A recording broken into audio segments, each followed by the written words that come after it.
Memphis, Tennessee, stands as one of the most important cities in the American South. Located in Shelby County along the mighty Mississippi River, it has long been a crossroads of culture, commerce, and history. Today, Memphis is home to more than 633,000 people, making it the second largest city in Tennessee and the largest city on the Mississippi River itself.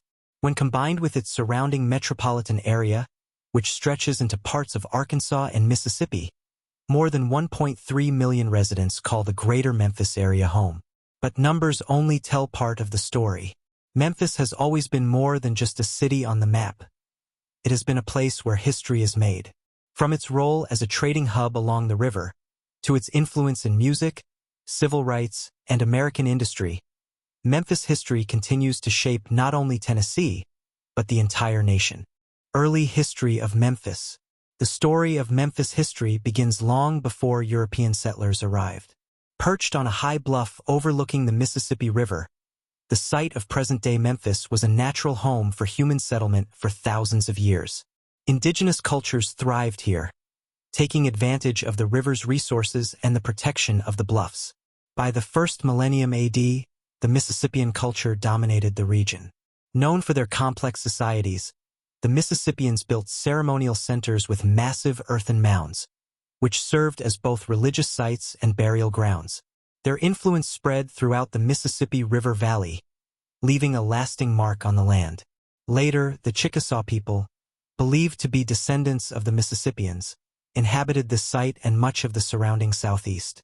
European exploration reshaped the destiny of the region. In the 16th century, Spanish explorer Hernando de Soto encountered the Chickasaw people in this area. By the 17th century, French explorers under René Robert Cavelier, Sieur de La Salle, had also ventured into the Mississippi Valley. The strategic value of the high bluffs at Memphis soon became clear. Whoever controlled this point could influence trade, settlement, and power along the river. In the late 18th century, the Chickasaw Bluffs were considered one of the most important strategic locations in the South, rivaling sites like Fort Nogales, modern-day Vicksburg, and Fort Confederation in Alabama. Spain and the young United States both sought control of this critical position. In 1795, Spanish Governor-General Francisco Luis Hector de Carondelet ordered the construction of a fort on the bluffs. With the reluctant agreement of some Chickasaw leaders, despite American opposition, Fort San Fernando de las Barrancas was built. This Spanish outpost underscored the region's importance as a gateway to the Mississippi and as a contested site between nations and cultures. From Fort San Fernando to the founding of Memphis. Fort San Fernando de las Barrancas stood as a symbol of Spain's ambitions along the Mississippi until the late 1790s. Its fate was sealed by the Treaty of San Lorenzo, also known as Pinckney's Treaty, signed in 1795 and put into effect in 1797. This treaty gave the United States the right to navigate the Mississippi River and secured control of the Yazoo Strip north of the 31st parallel. For Spain, it was a major setback. The Spanish dismantled their fort, sending its lumber and iron across the river into Arkansas, and by 1797 their presence at the site had come to an end. That same year, the area became part of the newly admitted state of Tennessee, marking the bluffs as the westernmost edge of U.S. territory at the time. Still, the land was controlled by the Chickasaw Nation, who had maintained their stronghold over the region for generations. On July 20, 1797, Captain Isaac Guyon led an American force to claim the land. By then, the Spanish were gone, and the ruins of the old fort faded into obscurity. Forgotten when, 2 decades later, the city of Memphis was officially laid out. The birth of Memphis in the 19th century. At the dawn of the 19th century, the United States formally acknowledged that the land still belonged to the Chickasaw Nation, as established in the 1786 Treaty of Hopewell. But change was inevitable. In October 1818, the Treaty of Tuscaloosa was signed, in which the Chickasaw ceded their lands in western Tennessee. Congress ratified the agreement in early 1819, and within just a few months, on May 22, 1819, the city of Memphis was founded. The founders, John Overton, James Winchester, and Andrew Jackson, named the new settlement after the ancient Egyptian capital on the Nile, envisioning it as a thriving city on America's Great River. Memphis was incorporated in 1826, and from the very beginning, African Americans made up a significant share of its population. Before the abolition of slavery, most black residents of Memphis were enslaved, forced to labor along the Mississippi River or on nearby cotton plantations in the fertile Mississippi Delta. As the cotton economy grew, so too did Memphis, with slavery playing a central role in its rise. The city's population also transformed with waves of immigration. By the mid-19th century, Irish immigrants were arriving in large numbers, driven by economic hardship and the Great Famine. Their presence reshaped Memphis society. In 1850, Irish Americans made up nearly 10% of the population, but by 1860 their share had more than doubled to 23%, out of a total population of just over 22,600. Memphis history in the 19th century was one of rapid growth, deep cultural blending, and rising tensions. A city taking shape on the edge of the American frontier. Memphis in the Civil War. When Tennessee seceded from the Union in June 1861, Memphis quickly became a Confederate stronghold. Its position on the Mississippi River made it a valuable prize, but that advantage didn't last long. On June 6, 1862, Union ironclad gunboats swept into the city during the Battle of Memphis. The fight was brief, and Union forces captured Memphis, holding it for the remainder of the Civil War. Although the Union Army occupied the city, military commanders allowed Memphis to maintain a form of civil government. Still, Confederate veterans were excluded from office, which shifted the city's political landscape and deepened divisions among its citizens. The war also transformed Memphis's population. Thousands of enslaved people from surrounding plantations fled to Union-held territory in search of safety and freedom. The Union Army set up contraband camps to house the influx, and by the war's end, Memphis's black population had surged from just 3,000 in 1860 to nearly 20,000 in 1865. Most settled south of the city limits, forming new communities that would profoundly shape Memphis history in the decades to come. Reconstruction and the Memphis riots. The post-war years brought both hope and tragedy. The sudden demographic changes, coupled with the tensions of military occupation, set the stage for violent conflict. In May 1866, those tensions exploded in what became known as the Memphis riots. For 3 days, white mobs, composed largely of Irish-American policemen, firemen, and other working-class whites, unleashed brutal attacks on black residents. By the time the violence ended, 46 African Americans had been killed, dozens more were wounded, and many black women were assaulted. Nearly 100 homes, churches, and schools in South Memphis were burned or destroyed.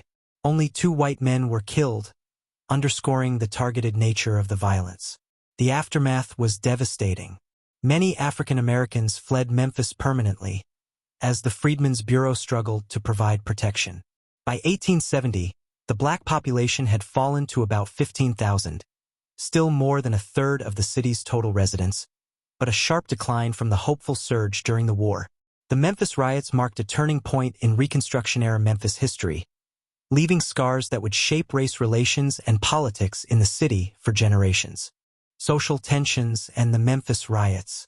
Historians continue to study the causes of the Memphis riots of 1866, which remain one of the darkest chapters in the city's past. Scholar Barrington Walker suggests that the violence was rooted in the social anxieties of recently arrived Irish immigrants.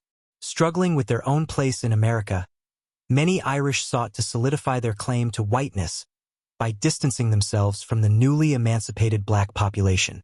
The riots involved 3 main groups: Irish policemen and firemen, decommissioned black Union soldiers, and freedmen who had recently escaped slavery. Interestingly, unlike many other post-war racial clashes, ex-Confederate veterans were not the primary instigators. Instead, the violence reflected an effort by working-class Irish to assert political and social dominance. The brutality of the riots shocked the nation. Alongside similar unrest in New Orleans later that year, the Memphis riots influenced Congress to pass the Reconstruction Act and ultimately the 14th Amendment, reshaping the legal foundation of the United States. The yellow fever epidemics. As the 19th century wore on, Memphis faced an even deadlier challenge: not from politics but from disease. The city's poor sanitation, lack of clean water, and growing population made it dangerously vulnerable. In the 1870s, a series of yellow fever epidemics struck Memphis, carried by steamboat passengers traveling along the Mississippi River. The worst outbreak came in 1878, one of the most devastating epidemics in American urban history. In just 4 months, more than 5,000 residents died in a city of only 40,000 people. Within days of the first confirmed cases, 20,000 fled Memphis in panic, leaving behind the poor, the working class, and much of the African American community, those without the means to escape. The scale of suffering was overwhelming. Entire neighborhoods were left abandoned. Volunteers from churches and medical organizations tried desperately to care for the sick, but with little success. At the height of the crisis, trains and steamboats carried away more than half the city's population. By September, only 19,000 people remained in Memphis, and nearly 17,000 of them were infected with yellow fever. The losses were staggering. The Mississippi Valley as a whole saw 120,000 cases and 20,000 deaths. For Memphis alone, the financial toll reached $15 million, forcing the state legislature to revoke the city's charter. Memphis was left bankrupt, leaderless, and with a reputation as one of the sickliest cities in the South. Yet, despite the devastation, the population would recover in the decades that followed, setting the stage for a new era of rebuilding and growth in Memphis history. The human toll and the martyrs of Memphis. As panic gripped the city during the yellow fever outbreak of 1878, Memphis struggled to survive. Immediately after the Board of Health declared an epidemic, local leaders stepped into action. Charles G. Fisher formed a Citizens Relief Committee, which divided the city into districts and set up refugee camps. Their goal was to isolate the poor and reduce the spread of disease. The Howard Association, created specifically to respond to yellow fever in New Orleans and Memphis, sent doctors and nurses from across the country. They headquartered at the Peabody Hotel, one of the only hotels that remained open, and worked tirelessly, often seeing more than 100 patients each day.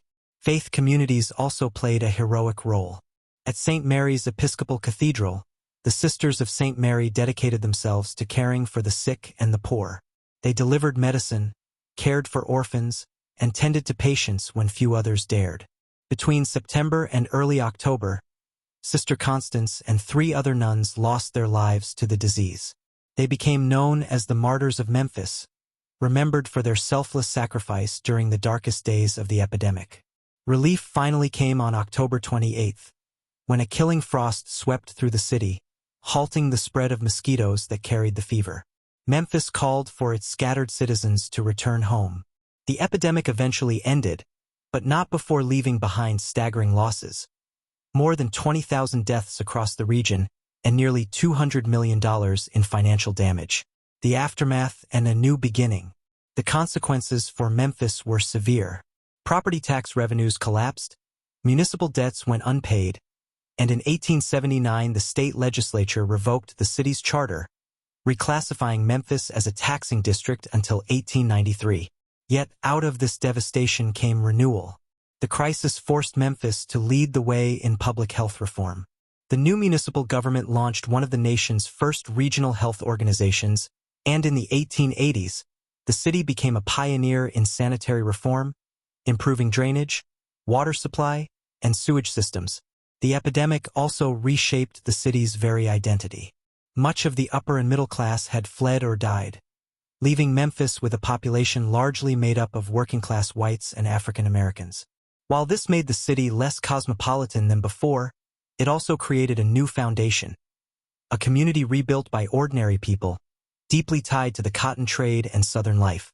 The yellow fever epidemics left scars, but they also transformed Memphis into a city determined to survive and reinvent itself, a theme that echoes throughout Memphis history. Late 19th century Memphis. Politics, racial tensions, and rebuilding. By the late 1800s, Memphis was beginning to rebuild from the devastation of the yellow fever epidemics, but the city's politics grew increasingly bitter and racially charged. In the 1890 election, white political factions fought fiercely for control. To weaken their rivals, they also moved to suppress the black vote. Tennessee had already passed restrictive laws, including poll taxes, which made it nearly impossible for many African Americans to register. Although some party factions occasionally paid poll taxes to secure black votes when it suited their interests, the long-term effect was devastating. African Americans lost their last seats on the city council in 1890 and were gradually forced out of positions in the police force. In Memphis, as in much of the South, black citizens would remain disenfranchised until the civil rights movement of the 1960s. This hostile climate also fueled racial violence. In 1892, a white mob lynched 3 black grocers in Memphis. Their deaths shocked the community, not only because of the brutality, but because the victims were successful businessmen who had been competing with white-owned stores. One of their friends, journalist Ida B. Wells, took up the case. Investigating the lynching, she showed that such killings were often driven not by the alleged crimes of black men but by economic and social competition. Her bold reporting sparked outrage among many white residents of Memphis. Facing violent threats, Wells was forced to leave the city, but she continued her campaign against lynching on a national stage, becoming one of the most powerful voices for justice in American history. At the same time, city leaders were desperate to restore growth and stability. After losing so much of its population to yellow fever, Memphis needed expansion. In 1890, annexation measures were approved to bring new areas under city control. 3 years later, in 1893, Memphis regained its city charter and home rule, restoring its ability to levy taxes. The city adopted a commission form of government, which was efficient in many ways but deeply flawed. Because all commissioners were elected at large, minority groups, including African Americans, were effectively shut out of political power. Still, the return of home rule marked the beginning of Memphis's path back to prominence, setting the stage for the economic and cultural transformations of the 20th century. Early 20th century Memphis, cotton, politics, and power. As the 20th century began, Memphis grew into one of the South's most important economic hubs. The city became the world's largest spot cotton market and the leading hardwood lumber market, drawing on the rich resources of the Mississippi Delta. Well into the 1950s, Memphis also held the distinction of being the world's largest mule market, a reminder that much of Southern agriculture still depended on animal labor. This economic boom attracted workers from rural communities across the South, along with new immigrants from Europe. Between 1900 and 1950, the population of Memphis nearly quadrupled, rising from just over 100,000 residents to almost 400,000. But alongside this growth, racial violence persisted. Between 1900 and 1928, at least 4 lynchings took place in the city, the last being the killing of Thomas Williams. These acts of terror showed that racial inequality remained deeply entrenched even as Memphis modernized. The city also played a role in the war effort. In 1940, the Tennessee Powder Company built a massive explosives plant in nearby Millington, producing TNT and smokeless powder for the British military during World War II. By 1941, DuPont had taken over, renaming it the Chickasaw Ordnance Works. At its peak, the plant employed more than 8,000 workers and supplied munitions for the U.S. Armed Forces. After the war, the facility was dismantled in 1946, but during its brief existence, it had a major impact on the local economy. The Crump Machine. From the 1910s through the 1950s, Memphis politics was dominated by one man, E.H. Boss Crump. Crump built a powerful political machine by combining progressive reforms with old-fashioned patronage. He strengthened city services like police, fire protection, and public schools, and reorganized government for greater efficiency.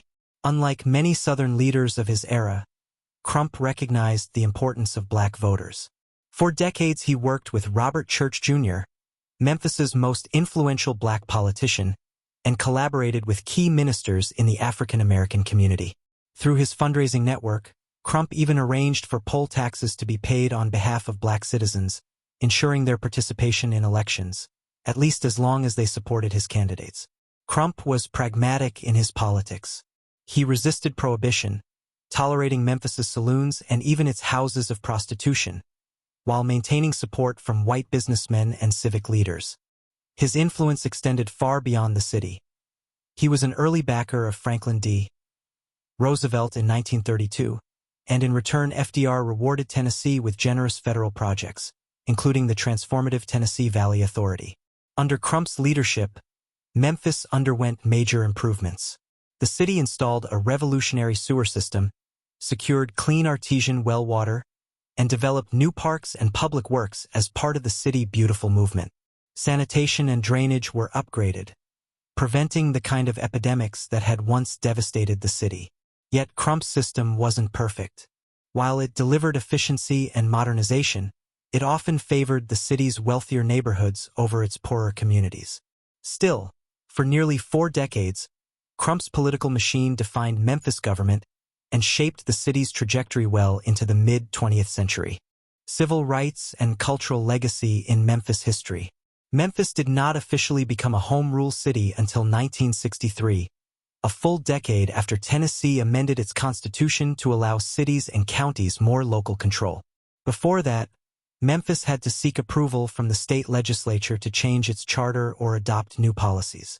With home rule in place, the city finally gained the ability to amend its charter through popular vote, giving residents a stronger voice in shaping their government. The 1960s placed Memphis squarely in the spotlight of the civil rights movement. As a city with a large African-American population, it had long felt the effects of segregation and voter suppression. By 1968, the fight for equality took center stage when Memphis sanitation workers, most of them African-American, went on strike. They demanded safer working conditions and fair pay, exposing the dangers and hardships they faced while struggling to support their families. The strike drew national attention, and Dr. Martin Luther King Jr. came to Memphis to show his support. On April 3, 1968, he delivered his famous, "I've been to the mountaintop" speech at the Mason Temple. Tragically, the next evening, King was assassinated while staying at the Lorraine Motel, a moment that forever changed the city and the nation. His murder sparked grief and anger, leading to riots across Memphis. Businesses and buildings were damaged or destroyed, and the National Guard was quickly deployed to restore order. The unrest deepened the divide between the city's communities, accelerating the trend of middle-class families moving to the suburbs. By 1970, the census reported Memphis's population as just over 60% white and nearly 39% black. But in the years that followed, suburbanization, white flight, and desegregation orders reshaped the city.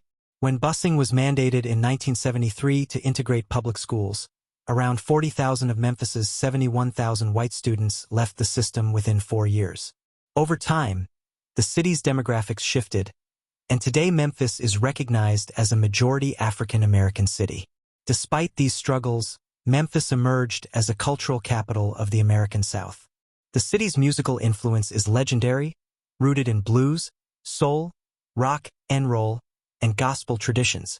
Artists like Elvis Presley, B.B. King, Johnny Cash, Jerry Lee Lewis, Isaac Hayes, and Aretha Franklin either came from Memphis or found their musical voice there. Their sounds carried across the nation, shaping modern American music and cementing Memphis as one of the great cultural centers in U.S. history. Not all of the city's history is defined by politics or music. On December 23, 1988, tragedy struck when a tanker truck carrying liquefied propane overturned at the I-40/I-240 interchange in Midtown. The resulting explosion caused fires, destroyed vehicles and buildings, and killed 9 people while injuring 10 more. It remains one of Tennessee's deadliest traffic accidents and led to the complete reconstruction of that highway interchange. Through triumphs and tragedies, Memphis has stood as a city of resilience, struggle, and cultural brilliance. Its history in the second half of the 20th century reflects both the challenges of racial and social change and the unmatched creativity that helped define American identity. Modern events in Memphis history. In recent years, Memphis has continued to wrestle with the legacies of its past while confronting new challenges in the present. On June 2, 2021, the remains of Confederate General and Ku Klux Klan leader Nathan Bedford Forrest were removed from a city park. For decades, Forrest's burial and memorial had been a point of contention, symbolizing the city's long struggle with issues of race, memory, and historical reckoning. Its removal marked a significant step toward re-examining how history is honored in public spaces. Just 2 years later, on January 7, 2023, Memphis again drew national attention after a tragic case of police brutality. Tyre Nichols, a 29-year-old African-American man, was brutally beaten by 5 African-American police officers during what began as a routine traffic stop. Nichols died from his injuries 3 days later. Officer body camera and surveillance footage revealed what Memphis Police Chief Saralyn C.J. Davis described as heinous actions showing a total lack of regard for human life. The city's swift response drew national notice. The 5 officers were quickly fired and charged with second-degree murder, aggravated kidnapping, and other crimes. Nichols's family praised the rapid dismissals and prosecutions, while Chief Davis suggested the case could serve as a blueprint for handling future incidents of police misconduct nationwide. In the wake of the tragedy, Memphis disbanded its controversial Scorpion Unit, an anti-crime task force to which all 5 officers had belonged. These moments underscore how Memphis history is not just about the past. It is a living story, shaped by ongoing struggles for justice, equality, and accountability. If you enjoyed this journey through Memphis history, don't forget to like, share, and subscribe. History Love is your go-to YouTube channel for exploring the fascinating stories of the past and the lessons they continue to teach us today.